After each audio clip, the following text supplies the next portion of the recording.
Welcome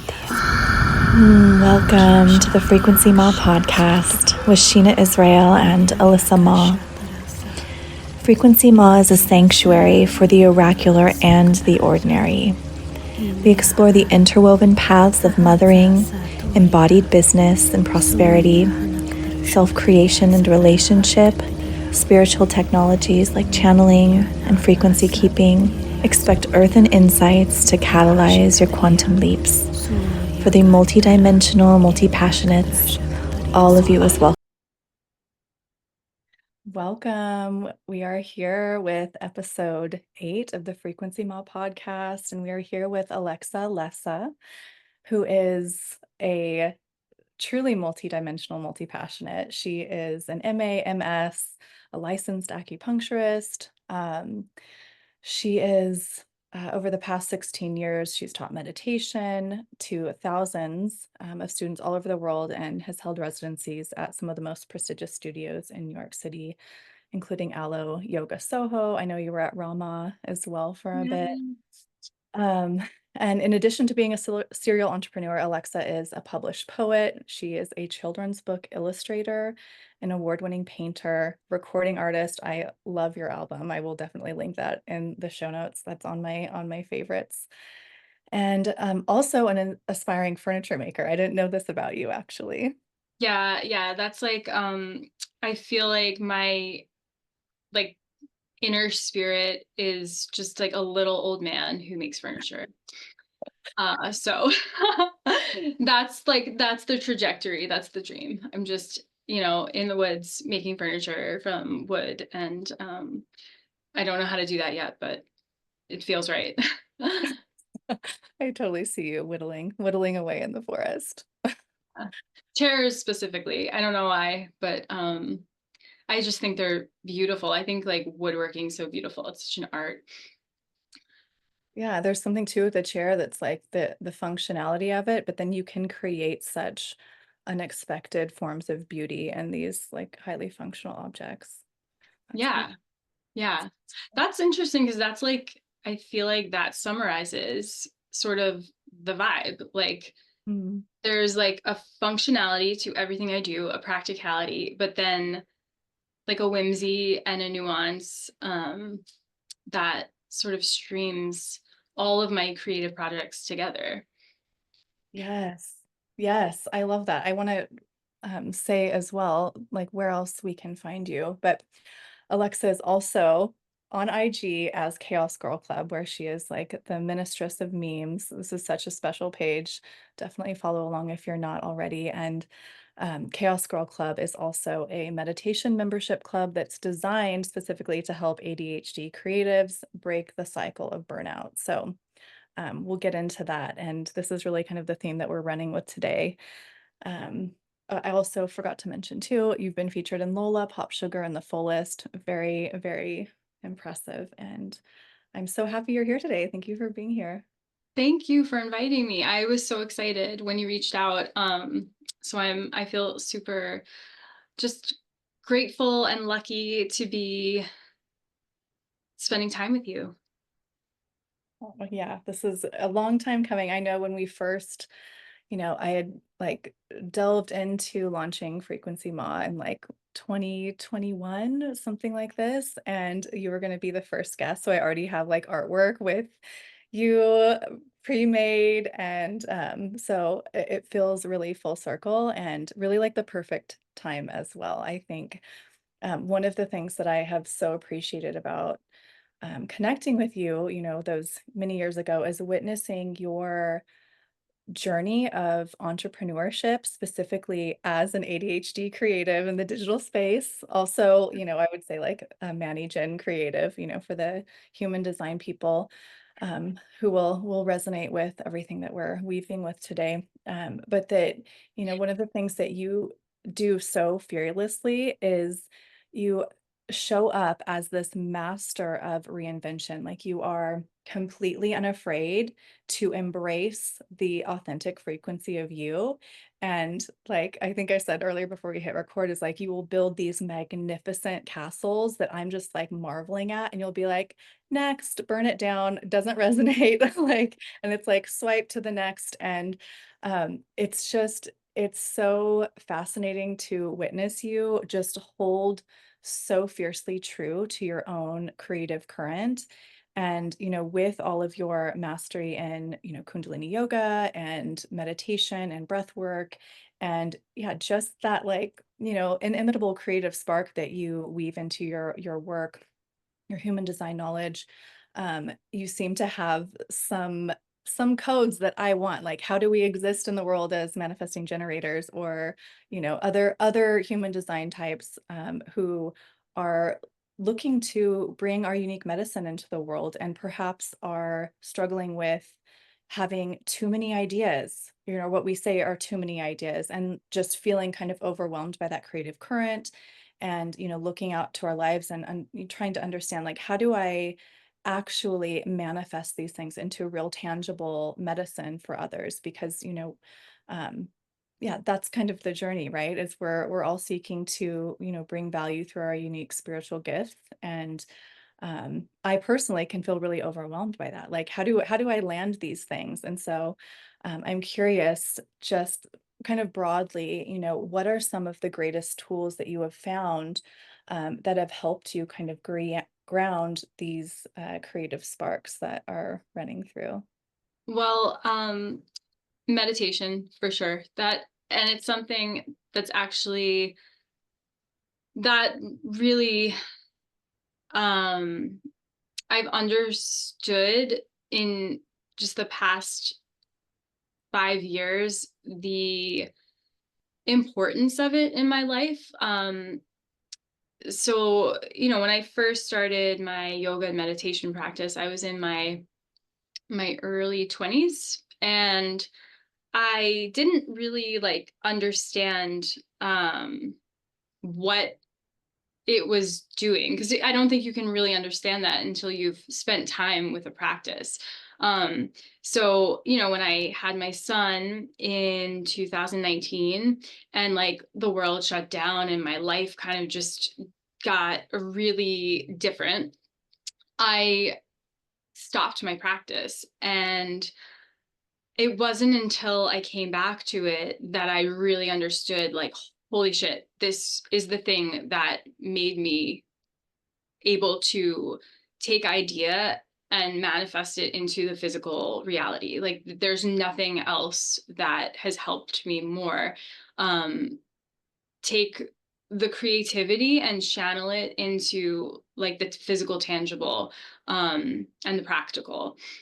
So I would say, yeah, meditation hands down. And that's sort of what inspired me to create this meditation club, Chaos Girl Club, that's going to be launching soon, for people who are similar, like just multi-passionate creatives, who have so many brilliant ideas, but become consumed in like just the overwhelming rhythm of their creative process, without the tools like meditation to help them channel it.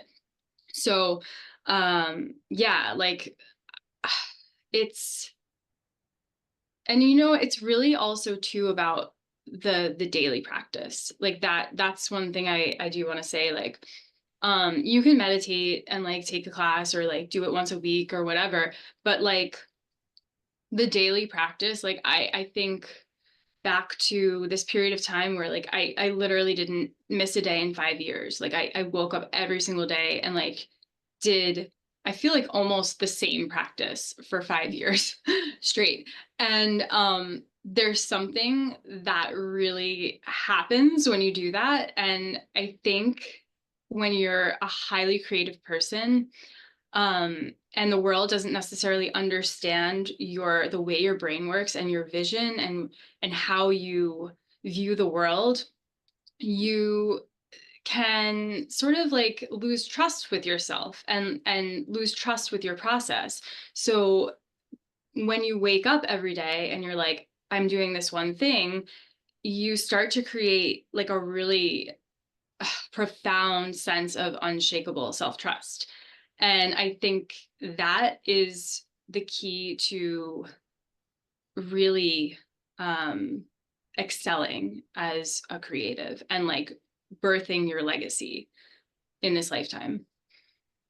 Wow, that's so huge. I love how you keyed in on that piece of like showing up for yourself on a daily basis. Because I think as, ADHD, management types, people who are just, in that creative whirlwind, there's such a tendency to be untethered to anything, to be like, like, and especially people who are way showers or who are, path cutters, people who are like on the edge of what has not quite come through yet, is that there's this like shirking of all boundaries, practices, rules, to the point of being, yeah, just like there's no container for the, uh, you know, infinity of creational codes coming through. And so this idea of um, creating self-trust through showing up consistently for one thing. Like I've felt that, and I've also felt like more distinctly, I felt the absence of that, of like the dissolution of self-trust, because like I'll say, okay, I'm going to do this 40-day meditation, and then I don't show up for it. And then I think we get to places where we're like 5 days in, and then instead of like, and then missing day 6. And then instead of going like, well, I'm going to show up tomorrow and just keep like, I'm just going to count it as day 6, keep going, like future focused, we can create this cycle of like shame and guilt and reifying the opinion that we're taking on of others, that we are this like flighty creative that can't stick to anything. And so I think like this medicine of like show up every day for one thing, like what is that one thing for you, like meditation is one, but others might have something else. Maybe it is like a 3-minute breathwork practice, or maybe it's like going outside and getting your feet on the earth and sun gazing. Maybe like what is that one thing? And I think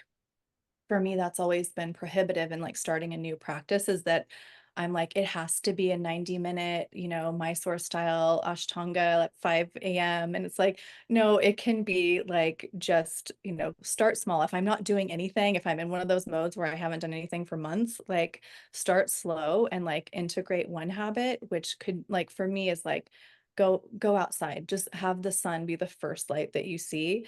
And then then like scaffold that up into like more of a routine, a more of a sadhana practice. But I love that you're sharing too about like how like your practice fed you, like the 5 years of consistent practice, like even when you kind of fall off from that, like there's still like you're building up that pranic life force that you're still receiving even when you stop practicing. And so there is some kind of, when you're that devoted, there's some kind of allowance for like falling off the horse that I think is, um, yeah, it's just really interesting to like witness our systems and how intelligent they are and how supported we can be even when we like fail.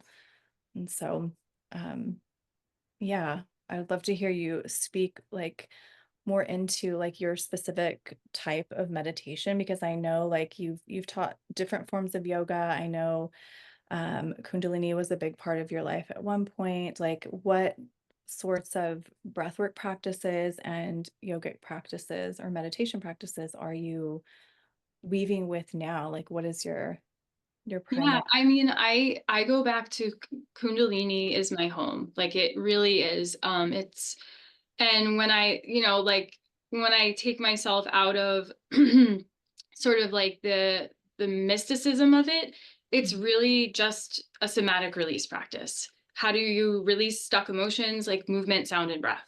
That's it, And so if you're doing that every day, um, you are clearing you're creating a clean slate for yourself, um at every like every sunset, sunrise, Um, so yeah, like Kundalini, um, there's so many different types. And I think for people who have neurodivergent brains, who um need like a different type of focused practice, um, Kundalini is so dynamic that I think that it really works very well for ADHD brain types.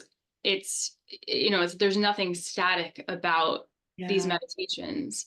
There's always something to focus on, whether it's the breath, a pattern of the breath, whether it's a mantra, a sound current, whether it's a movement. There's a lot, there's a whole spectrum of practices to work with. So really it can suit anybody. And I think that's a really powerful tool, especially for people who've struggled in the past to meditate, in a sort of maybe more traditional type of way where it's just a static seated meditation, maybe in silence, maybe a mental mantra. uh, I I can understand why that would be difficult. It's difficult for me. So when I have like a pattern to run my thoughts through, which is what the Kundalini meditations do, they give you just a pattern, just a little shape to put your thoughts through. Um, it's a lot easier to watch the thoughts and to get to that state where you're becoming more conscious of your mental activity rather than being like immersed in it. Yes, I love that. I know I mentioned to you I was like super chaos girl club before getting on this call, a little over caffeinated.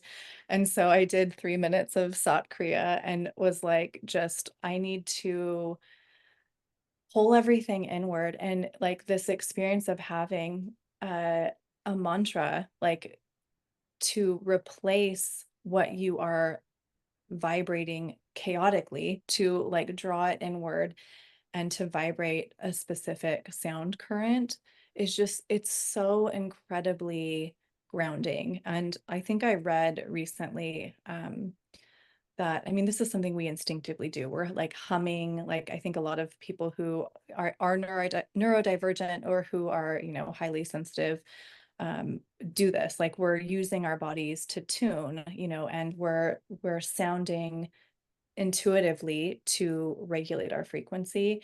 And this idea that we can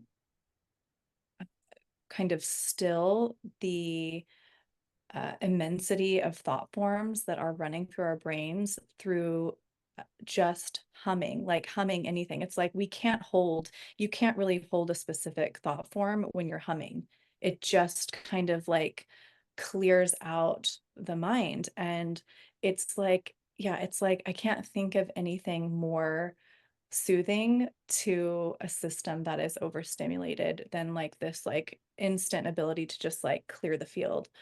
And so, yeah, I'd love to hear you speak into uh, mantra as a practice. It's kind of something that, like, yeah, yeah, I'm curious to know, like, like, what are some of your favorite mantras for like a quick hit of like you're a creative out in the world. You need to either get into a flow state or you need to shift out of overwhelm, something like. Yeah, I mantra is incredible. It regulates the body very, very quickly, I feel, because you're feeling the vibration of your own sound current in your body.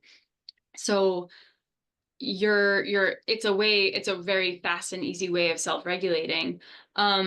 Just like even just like it doesn't have to be anything fancy um or complicated. You can just is good. Om Namo Guru Dev Namo. That's why it's a tune in mantra, because it just brings you right into the center of your body and being. Um, I I think that when you're using mantra, I just totally lost my train of thought. This is on brand. This is perfect. Yeah, it totally is. Because I was thinking about the one that I've been really working with is the long Ekonkar Satnam Siri Waheguru, and the way that you use the sound in the body, like you bring it to different places in your body and you move it through. That is a really powerful practice for creating, oh, I remember now, for creating just like an open channel to receive messages, because any like highly creative person knows that like you don't think creativity, like you don't go like I need an idea and then you get an idea. Like an idea just like comes into your brain and like you have no control over it, you have no idea where it came from. It's like this just divine experience. And the more you clear out the brain activity of like trying to search for the idea or thinking the idea, that's when like the real brilliance comes through. So like in meditations, like yes, you are working on lowering the mind chatter, and that happens, but then once you get to like a certain space, you you start to just receive, and that's like the coolest thing. When you start to really understand how to use meditation to do that. um but you first have to get to the point where like your system's regulated, like you're not in that like burnout mode. um to get to a space where you actually can like become just this channel. I love that so much because it's like the meditation meets you where you are. So if you are in like just frazzled, overwhelmed, nervous system, severely dysregulated, meditation will meet you there. If you have, you're calm, you have, been working with the nervous system for a while, you can still utilize even the same meditation. You can utilize the same meditation to have a deeper experience. And I think that's like such a testament to the dynamism and the adaptability of the Kundalini yoga, which is like such a, yes, it's such a gift. And there's similarity to, I'm having a thought of what I was thinking about, like, oh, I want to ask Alexa on the pod later.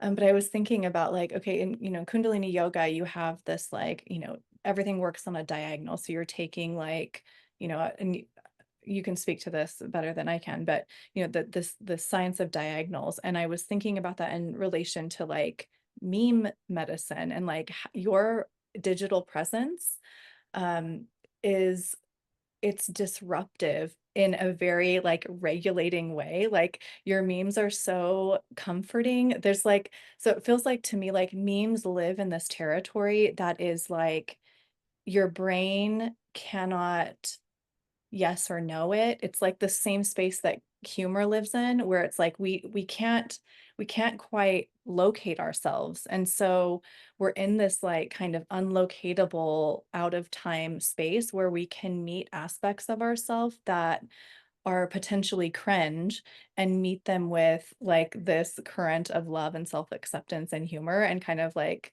laugh ourselves back into self-love. And yeah, I want to hear you speak into like how you use memes and how you kind of like, how did you come to that as a modality for sharing your like, deep wells of wisdom to utilize memes for distilling these like, yeah, important truths. Well, what's interesting about memes is that it's sort of the same thing as like what a meditation practice does for like the creative current.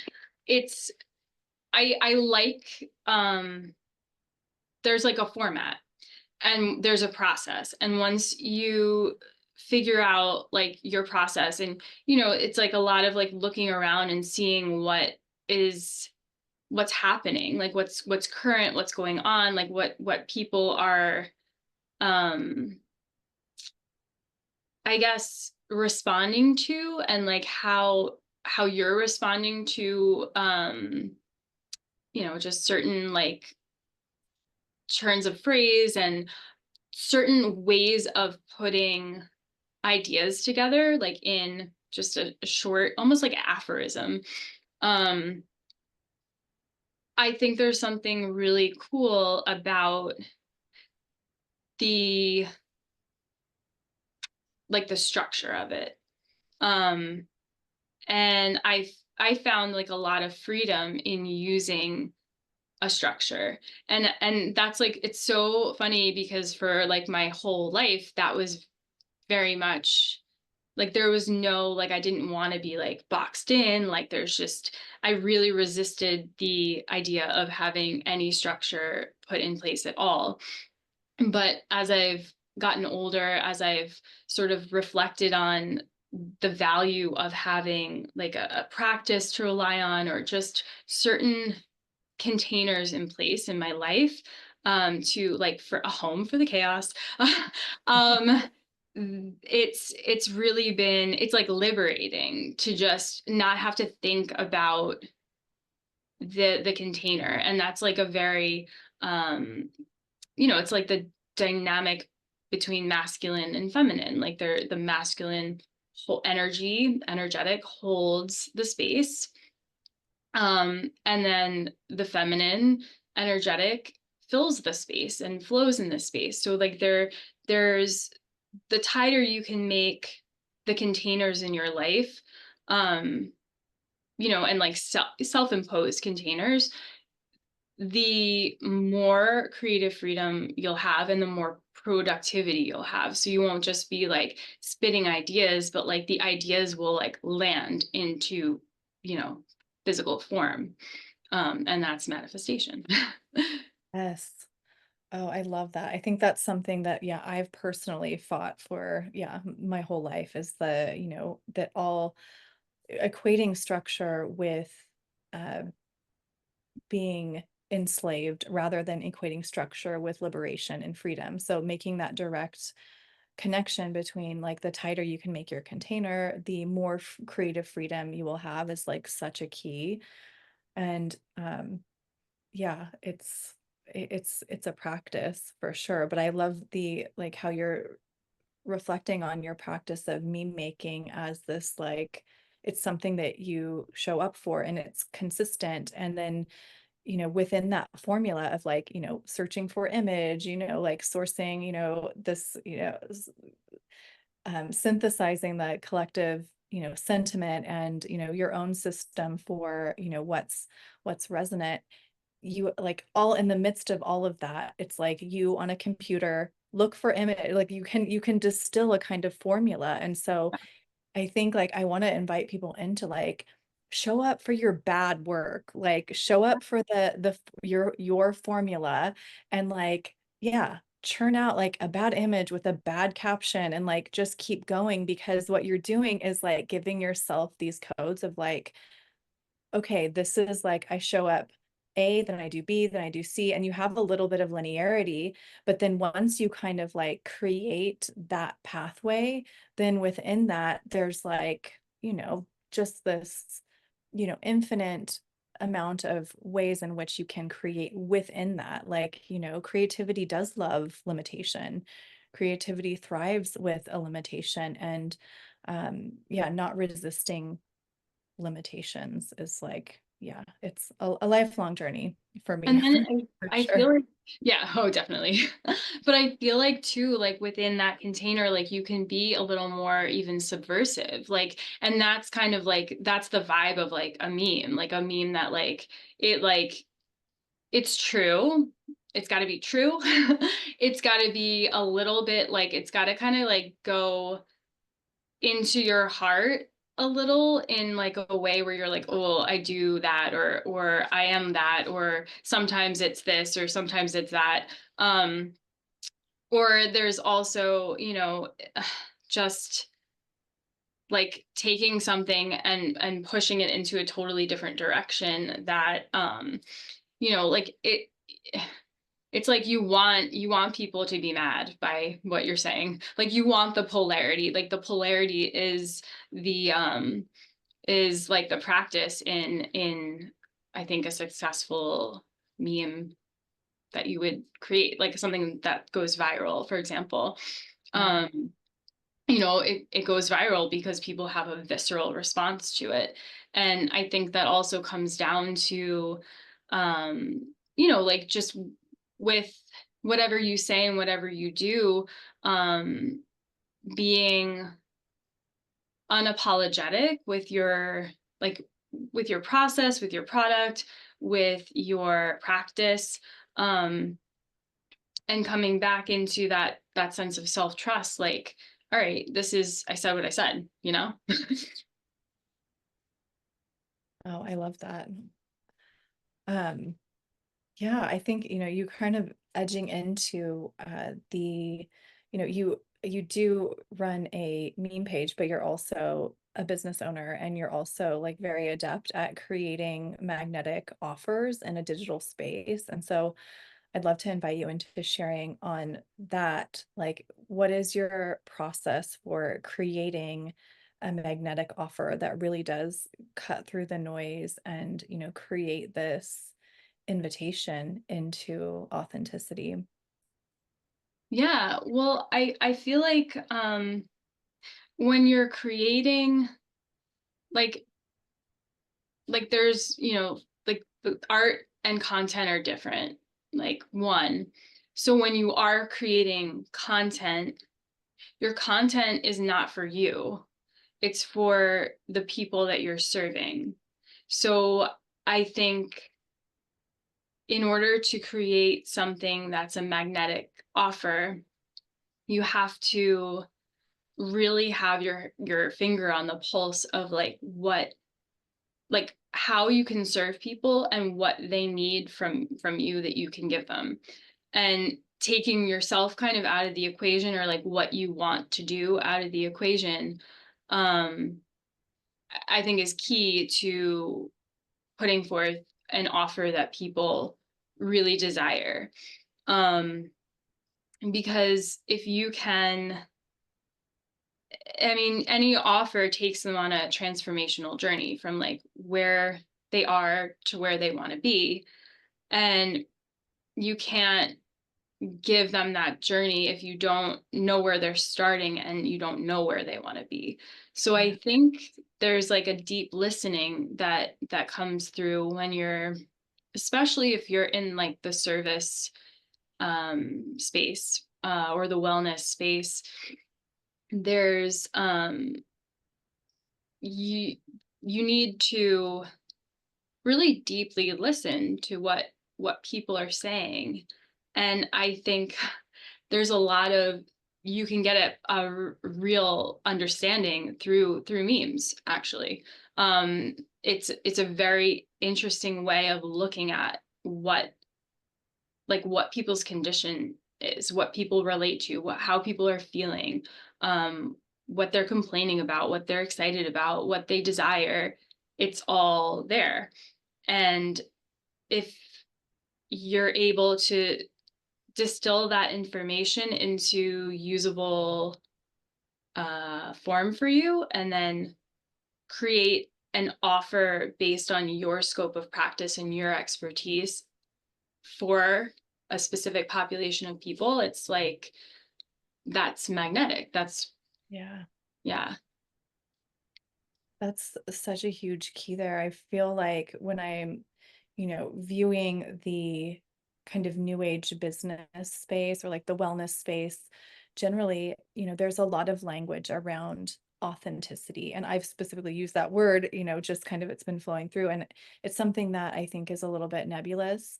But I think that it informs how we approach creating offers. And I love that you made that distinction between art and content, because I think a lot of people get stuck at this like service to self level where it's like, we're coming to our Instagram page unexpressed, right? And so we're like, we have something to say, like we need to see ourselves. And so we're using our channels to, create content for ourselves, right? And that's, which, in your definition is art. We're creating art. And we need to have that experience of seeing ourselves and trusting ourselves in order to then fully serve, to step into service where we can set ourselves aside and go, okay, I've got, I've, I've got that experience that I was seeking. I got the experience of seeing myself so much so I'm so saturated in that I don't need to, because I think when we shift too early from that mode, that's where we get a lot of like, spiritual siphoning and like just weird dynamics in the coaching industry, where it's like we're trying to have an experience of ourselves through a client, and we get a lot of projections and shadow that come up. And so, really like reveling in our art. And again, these things don't happen linearly. Like we're having an experience of the self at the same time as we are showing up in service. But I think like sometimes it helps me to think of things as like, okay, like where locate myself, like where am I right now? And I feel like, in my journey, I'm like, okay, I'm like, trying to have an experience of this new aspect of myself, and I'm birthing it through in a public setting. And like that's where I am, and that's beautiful. And like now I'm desiring to shift into service. And so having that map, like having both the map, which you're laying out, and the like fearlessness to locate yourself in a place that maybe like you don't necessarily, your ego doesn't necessarily want to locate yourself. And, just be like, this is where I am and it's beautiful. I honor it. And like, this is where I'd like to be. And like, what are the ways in which I can shift from my kind of, self, um, uh, purely, self-reflective mode into that deep listening that you're talking about, because you can't craft that magnetic offer from a place where like the only person that you're seeing is yourself. Like your offer has to be wider than that. So I love everything that you shared. Yeah, and I feel like sort of if you're in the healing space as a provider, it's most people have no idea where they are, and they have no idea where they want to go. And they don't have the level of awareness, or they do have it, it's just obscured. Mm. And your job, however you're doing that, I mean, maybe not even in like the quote unquote healing sector, um your job is to shine light on, like, help someone have a revelation about themselves. And so in order to do that, though, you can't be, it can't be about you. And I think that's the hardest thing. um I think that's the hardest thing. I feel like I posted something the other day. I was like, "Oh, I finally like got over myself enough to like help people." Because it really does, like, your own stuff gets in the way, and your um that that lack of self-trust is a huge hindrance to actually helping people and being of service. And like, your art is of service. Everyone needs your medicine, they need your art, they need your creativity, they need your passion. And I feel like a meditation practice is a way of uh just stepping aside and just being of service, like letting yourself completely free. Yeah. And it's like such a potent interconnection between like our spiritual paths and our business path, right? Because like we're seeking in our meditations, and our spiritual practices to have an experience of non-duality, like an experience beyond the self, where we experience the larger interconnection of all beings. And so it's like, how can we show up for our businesses in a way that is honoring that spiritual path. And yeah, it's really interesting. And I feel too, and this is actually something that I've been extremely conscious of in creating Chaos Girl Club, is being brutally honest about my own rhythm and my own creative process, and not forcing myself into a rhythm that I think I should be in, or I think people will like what people need. It's really based on my own rhythm. I how I know myself. Like I know that I go fully in and then I need a moment of retreat. I need reflection. I need integration. Like I need crazy, manic sort of work for a short period of time, or like, just a chunk of time where that's the only thing I'm thinking about, only thing I'm focusing on, and then I need nothing. So it's just this very like all and then nothing, and then all and then nothing. And I think we've been conditioned to think that's wrong. Yeah. And so we get angry with ourselves when we're not like quote unquote consistent, and then we build businesses that revolve around these fictitious ideas of what consistent means, and then we burn out and we end up hibernating or feeling like a failure, or things implode, or we push through and like hate everything, um instead of just asking ourselves, okay, like what is my true process. And that also, so doing the same meditation and doing it every day creates a standard through which you can see where your energy is. So if you're doing the same thing every day, you're going to wake up different every day, and it will be much easier to see the difference.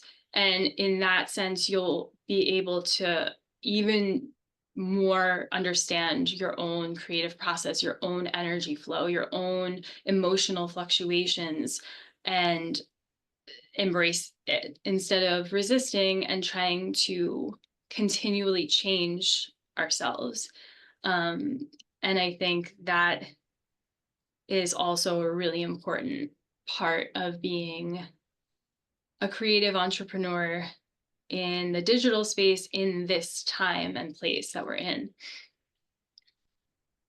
That's huge. You totally answered a question that I was like psychically pinging you. I was like, okay, well, how do we discern when to push through, and like when, when that barrier is there for us to show ourselves that we can overcome that. And it's like this, beautiful challenge.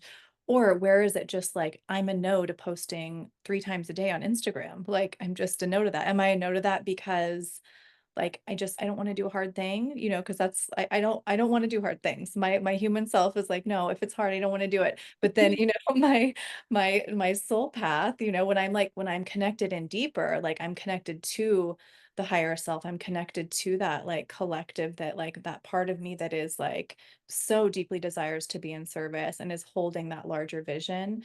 Then it's like, okay, yeah, I can show up for things that are hard. I can show up for the things that my personality, Alyssa, doesn't want to show up for. And I think like you answered that with like meditation, like you're showing up, you're mapping where you are, you're tracking where you are. So like I'm having a really flippant day, like I'm gonna be making bad decisions, and like, okay, we're gonna have that day. That's cool. Like let's like live the human experience and enjoy it in all of its permutations. But like maybe that's not a day where you want to like totally throw out your business and start a new one. So like it gives a little just kind of like yeah, here's where we're at. Like here are the types of things we can be about today. Yeah. And I love that. Yeah, and it gives you permission to rest when you need to rest, and to know the difference between like you not being motivated, or just needing a little bit of like, okay, I've got to get myself into this like space of devotion, like I have the project, I have to devote myself, um, and conjuring the motivation versus I'm exhausted, I'm not doing anything today, and that is where I'm at, and that's okay. Yeah. And I think that wisdom comes when you really tune into your body and your mind. And often I feel like, I mean, maybe this is just me. It might not be true for everyone, but I feel like why meditation works so well for me is my mind is so active. And I'll often notice my thoughts are of a certain frequency before I notice that my body is feeling a certain way. So I'll be like, "Ooh, why am I thinking like why am I being such a bitch in my head? Like what is happening? Why am I so full of rage? Why am I so like critical? Like why am I what's going on?" And then I'll realize like my body's aching. Like I'm fatigued, like physically exhausted, and then I'll remember, "Oh yes, I built a greenhouse yesterday. That's why." you know? Of course you did. Yeah. It's one of my projects. I But love that. No, I think it's important to note because it's like we don't always get information in the same way that other people do, or like even if we're using the exact same words, like when I'm revealing to myself my own inner process, it might just be different. So I love you describing that, like it's like this hit of noticing, like I'm in a mental space that is, out of alignment with where I would like to be, and then like letting that be the pathway to the body, because it isn't always through the body. We don't always enter in through the body, and that's the beauty of our systems, is that we can enter in through multiple doorways into, assessing where we are and then discerning what we need to come back into harmony. I think that's so potent. yeah. And I think that people often misjudge the mind and it's villainized, but it's a tool. It's a tool like any other tool. And if you learn how to use it, um, it serves you instead of like derailing you. Mm. Yeah, I do think that, yeah, we tend to fall into that like villainy of the mind, but like understanding like it is like an extraordinarily potent aspect of the human experience, and, mastery of the mental plane is, it has to be part of all of our journeys if we want to truly, come into balance with the self and be of service. Yeah. And I mean, the mind and the body are like intertwined. There's no real separation between them. We're in this form. We're thinking conscious beings. We have sensations. We have thoughts. We have emotions. We have all of this going on in the like the vector of the body, and so it's a processing place, and the mind is a tool to help us process all of the information, and discern and ultimately create. Mm. And so yeah, I think for people with ADHD, especially if like you're late diagnosed, or there's just a lot of there's so much trauma, and there's so much just misunderstanding of your own mind and its beauty and its ability, because of the way we've been conditioned to behave and to look at ourselves and compare ourselves to others. And we're in a really special time, I think, in history where that's not that's not the vibe anymore. Yes, I do love that. I think that yeah, it's so, I think it can be so empowering to receive um like a diagnosis, right? And I'm like historically have been like,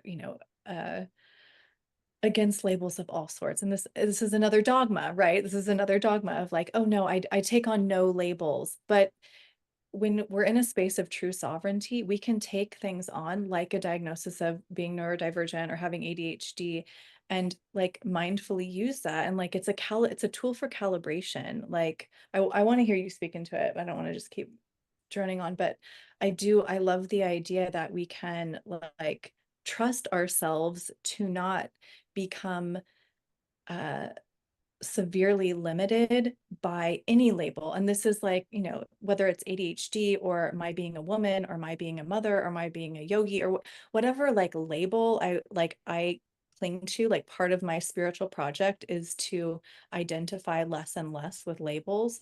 And yet I'm still a human having a human experience. And I am a woman, and I am a mother, and I am a yogi, and I am like, you know, weirdly wired or whatever, you know. And so it's like it can be a potent tool to receive acknowledgement that the way that we from the external, that the way that we are operating is like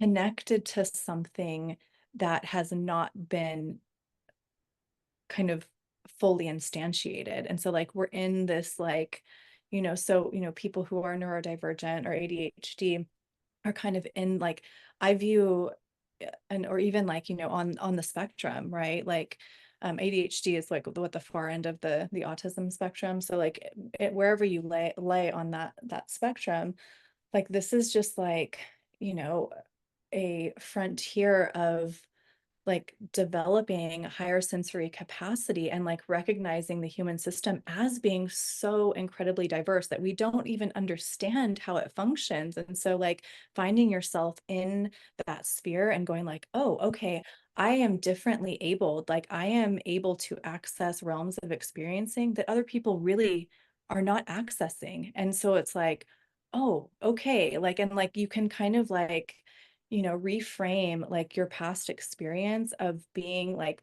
constantly placed in a box that did not belong to you over and over and over and go, okay, that really did not belong to me. There's like, and, you know, reclaiming a sense of self-worth and self-trust and, you know, dissolving shame around not being normal, you know, and like claiming it as a space of empowerment. And anyway, I'm interested to hear you Yeah. speak into like just the power of labels, because I feel like that's like a new age thing where people like to be like, oh, everyone's neurodivergent, everyone's, and it's like, okay, maybe, but like there's also real power in, you know, like acknowledging where people are functioning very, very differently from the standard. And so I'd love to hear you Yeah. speak. Well, I mean, behind every label is a community. And that's the thing. Like, you can either view it as something that alienates you from a majority, or you can view it as something that connects you to a specific community. And it's interesting, like there's this lady, I remember, like, I don't, it's weird. I don't really read books. Like I do, but I don't. And like the one book that I read, like, you know, just like really just like read through it without skipping parts or like doing weird stuff. Was this book it was an anthropology book, but basically the upshot is that in order to be an autonomous human, and autonomous not in the sense of independence, but autonomous in the sense of like self-sovereign, you need a community in order to recognize yourself as autonomous. You Mm, can't be isolated in order, like you can't be in isolation and or independent and also be self-sovereign, if that makes sense.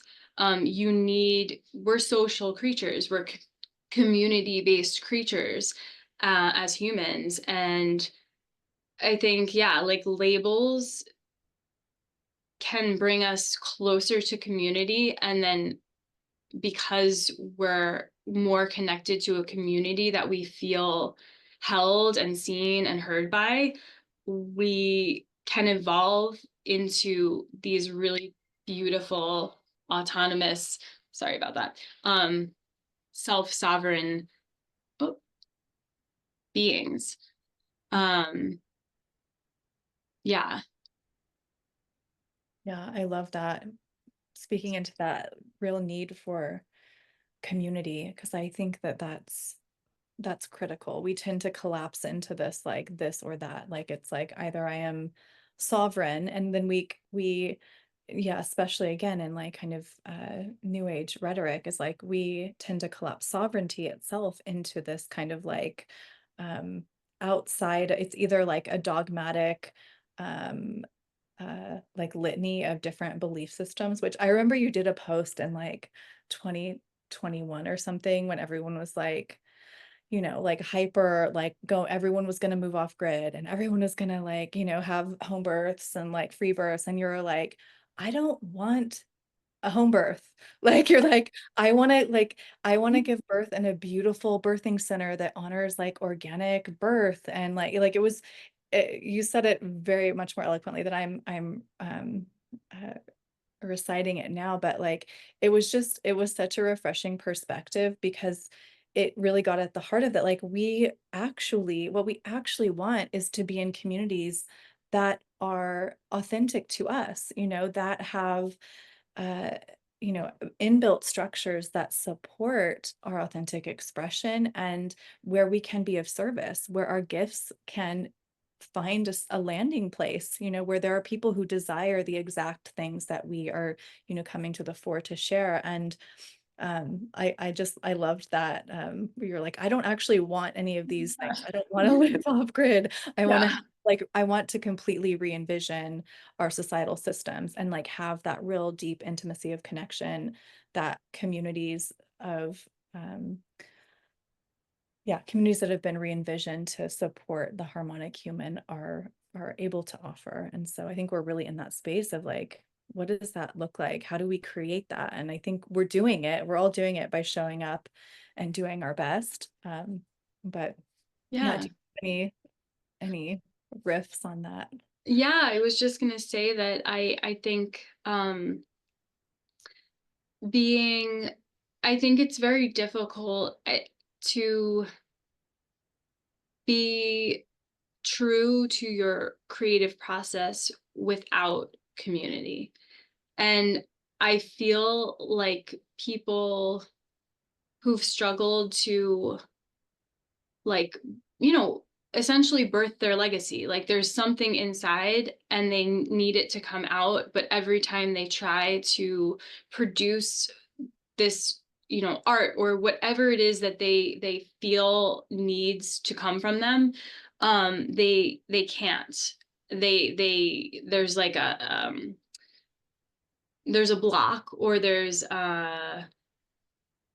just a difficulty in streamlining thoughts and taking the creativity and making it into productivity, and not in like the capitalist sense, but like in the sense of like I want to make something and I want it to exist in the world. um I think that people often internalize that struggle, and they especially neurodivergent people, people with ADHD especially too, um internalize that struggle, and it exacerbates the cycle. But really what one of the main problems is there's no community support or understanding, um where someone can really see themselves reflected in the group.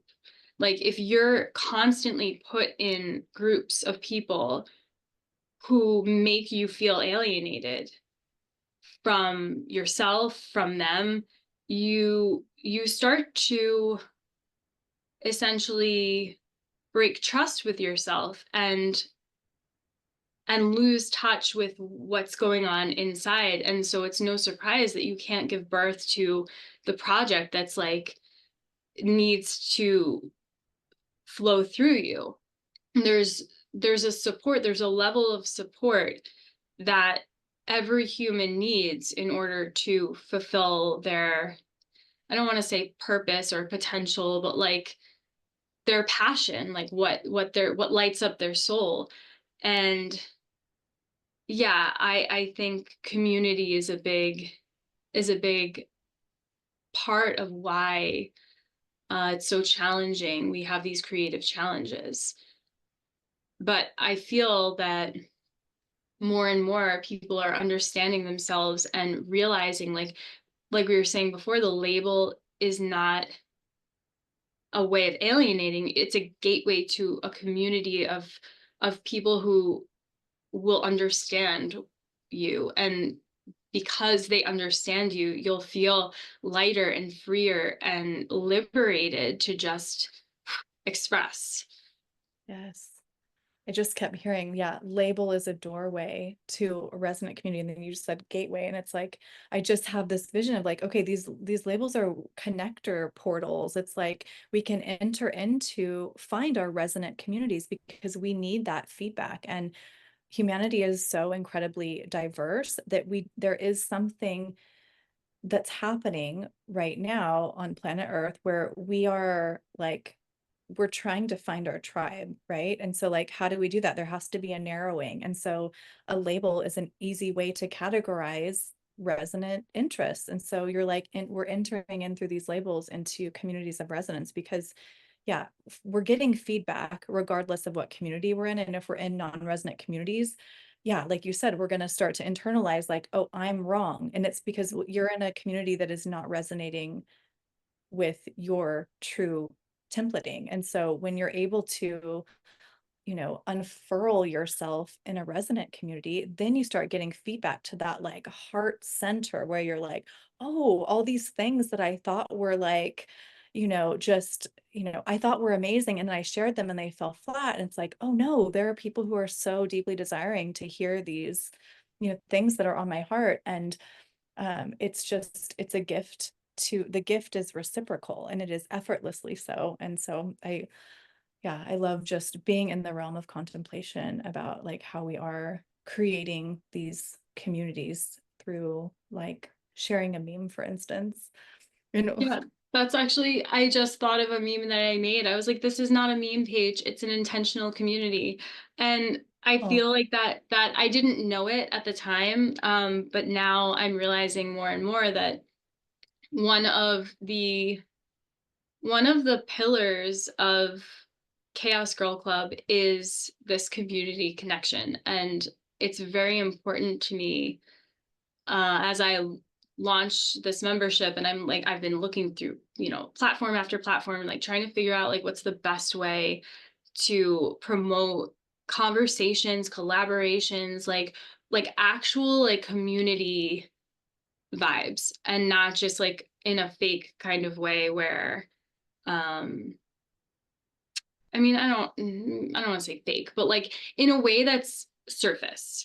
Like I want people who come into my space to like find each other and maybe connect and collaborate on a project just yeah. because they came into this space together and they like are both either ADHD, like whatever, creatives, and they're doing this meditation practice, they get to chat, because there's a prompt that's not just like, hey, say your name. Like it's like, oh, here's a question, and then everyone can answer the question and talk about their experience. And I want people to connect because I believe that, I mean, first of all, I believe that is art and love.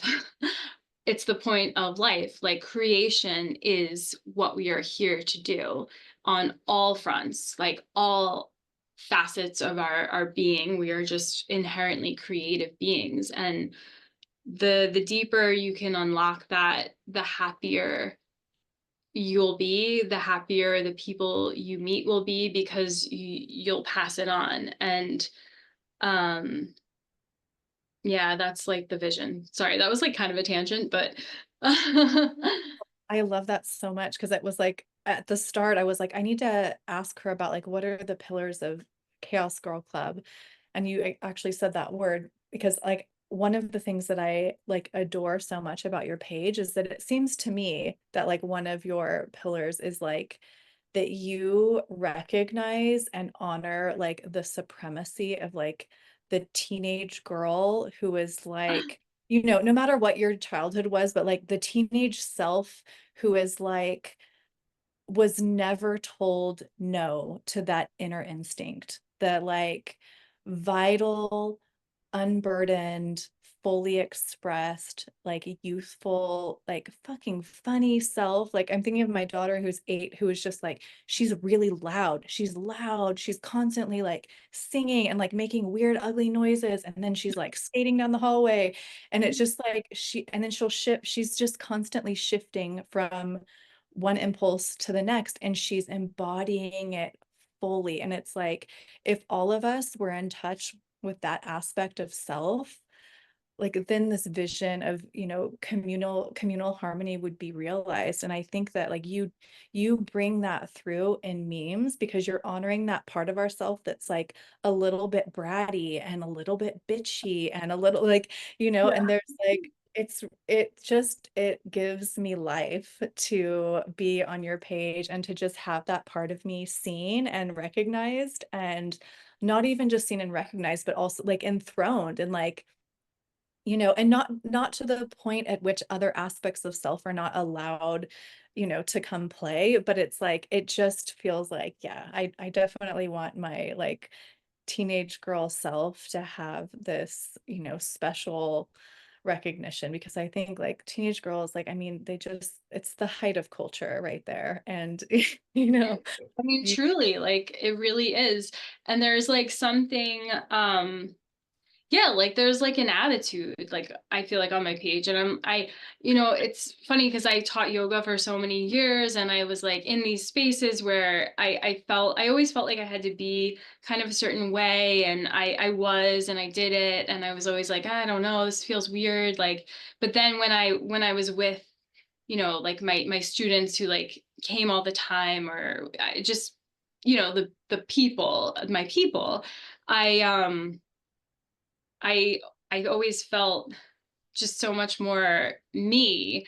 And I feel like, especially in the wellness space, there's this like uh, just one facet that people show, and it's really unrelatable. And like when you go through like trainings and stuff, you're like taught like you have to be like you have to hold the space and be you of a certain caliber and like impeccable and whatnot. But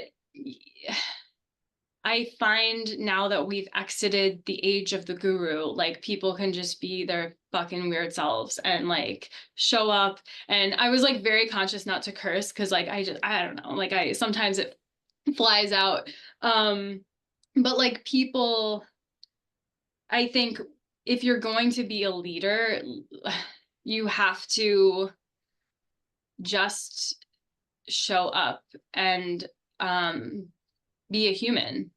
And yes, humans are like every girl has like a teenage girl living inside of them that comes out all day long, and you just go like, oh no, that's wrong. But like it's like the most fun part of me. It's so fun. And I'm like, oh, what if I just like let her like live and like do her things. um so yeah, I feel that. oh, I love that. I think that's like such a good place to start wrapping up. I have no idea how long it's been going. Um, but I love that, like, now that we're, at this point of close with the age of the guru, we can show up and be ourselves. And it feels like we're in a new paradigm. We're in a new paradigm where it's not like we're not entering into uh, false power structures and receiving from someone who we have imbued with authority beyond, everyone has authority, right? Everyone has authority, but imbuing others with authority that is beyond their, organic authority. And like that we actually step into our own authority by being ourselves, like embodying all of those aspects. And then that's in turn what makes us magnetic to the people who are really, able and desiring to receive our medicine. Yeah. And I feel like this is a good like sort of closing remark, but one of the most powerful aspects of a meditation practice, and something that I would always say in class, is that like once you learn this, you have it forever and no one can ever take it away from you. Like no one can take it away from you ever. How many things can you say that about? Yeah. It's like really a channel of personal power. And I find that so amazing. Like rich, poor, sick, well, whatever, up, down, you can do your meditation practice. Mm. And that's it. Yes, 100%. I think this is like the perfect segue to into sharing where can we find you? People want to learn more about Chaos Girl Club and the membership site that's launching. Yeah, so the best place to find me is probably on Instagram. It's Chaos Girl Club, all one word. And then I'm gonna put up the link to the waitlist this week. So you'll be able to just hop on and join. And then we're launching the end of October. Um, so yeah, Yay. The link will be live by the time this pod yes, goes live. So, yeah. and we'll link, everything will be linked. Alexa's IG will be linked in the show notes. And yeah, gotta go get the like just some of the freshest memes. They always brighten my feed. I'm so grateful for you being here, Alexa. This is, yeah, incredible. There's so many more things I want to ask you about, but next time. And yeah, Thank you so much for having me. This was great. I didn't know like I came in just, not having, I love that, with no idea of like what I was going to say. And I just love when it's a flow. So thank you for being just this like collaborative angel. well, it's been so much fun. I'm just, yeah, in such gratitude. Yeah. We'll see you again soon. Until next time. Cool.